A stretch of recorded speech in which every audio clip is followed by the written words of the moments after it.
Ladies and gentlemen, I am SidAlpha. Earlier today I posted a video discussing the inclusion of a specific clause within the Steam Developer Agreement in the upcoming UI changes to the store, and took this as a possible indication that the sleeping giant that is Valve was finally waking up to the Epic Games exclusivity deals and was dealing with the potential issues they could cause Valve in a simple and yet elegant approach. Well, I was partially misinformed in my line of reasoning. Now, bear in mind, the basic information is accurate. That clause does indeed exist with the SDA, and the upcoming UI changes are indeed happening later this month. But the issue arises as to when this clause was actually put into the Steam Developer Agreement to begin with. Now, I was led to believe this was a recent addition, and much to my regret, I did not question that small yet very important detail. Since the video was posted, I've had 3 separate people state that this clause was actually already present in this developer agreement and had been all along, which, if true, would shift the nature of the conversation greatly. So, as I might have a super secret Don't Ever Tell Valve It Exists developer account that may or may not have been created with the direct purpose of bringing to light asset flippers and dirty devs, I may or may not have had access to the copy of the Steam Developer Agreement that I might or might not have received in late 2017. And again, don't tell Valve that it exists.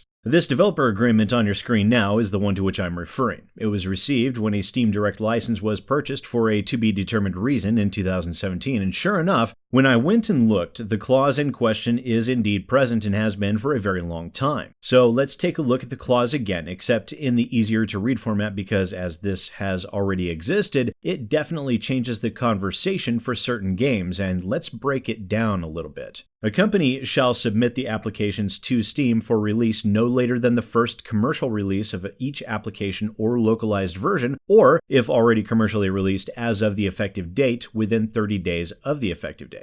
And what this means is Valve is requiring that no later than the commercial release date of the game that the application, i.e. the depot files, be submitted to Valve for approval and release. Also, if the game was previously commercially released and the developer or publisher decides to sell the game on Steam after the fact, Valve is requiring that the game files be submitted within 30 days. And then the next sentence. Thereafter, companies shall submit to Steam any localized version and application updates in beta and final form when available, but in no event later than they are provided to any other third-party commercial releases. What this line means is that once the game has been released on Steam, they're requiring that if you update the game on another platform, say GOG or Epic, that you are then required to not neglect the game on Steam and update it as well.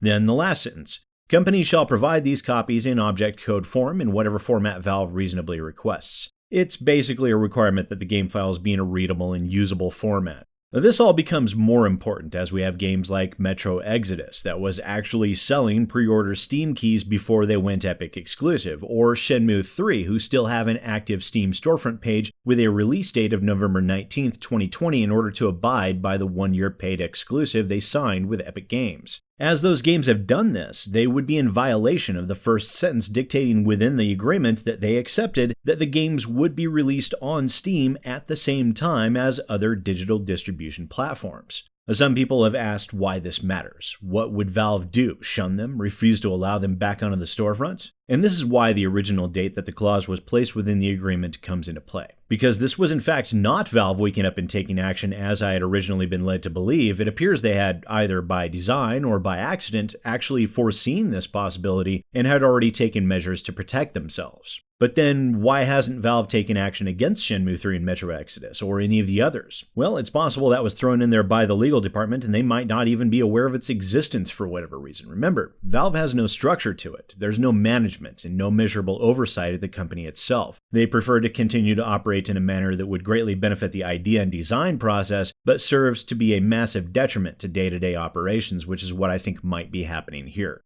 It is also possible that they simply don't care, or that they're more concerned about any negative PR any punitive actions might create. Of course, people have also been asking what action could be taken. Well, you have to remember that this is a business agreement, which means if violated, Valve could hold the developers or publishers in breach of contract and sue them for damages. Because while yes, many if not all of these games plan on coming to Steam 12 months later, their popularity will have certainly reached a minimum within that time. Of course, there will be some people that are simply waiting for the clock to run out so they don't have to reward Epic for their actions, but that will not be a great many people when compared to the number of sales that could be expected during the first months of the game's launch. You have to remember, though, that because this clause has indeed been present for a while, we're still at a point where Valve is deafening in their silence over the whole matter. And while this clause is indeed present, frankly, Valve would be the wronged party in a contract violation dispute, so it would be at their sole discretion if they chose to pursue the matter or not. And given they just keep on sitting there, staring blankly off into the distance, I'm not inclined to believe, given the state of things, that they will end up doing anything at all if they're even aware of it.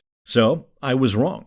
Valve wasn't taking action. The sleeping giant still rests. But indie developers would do well to be mindful of what they sign before they go and sign something else, because Valve may not turn the other cheek forever. And you don't really want to be the developer they choose to make an example of when they finally do decide to take action. Once again, ladies and gentlemen, I am SidAlpha, and I'll see you next time.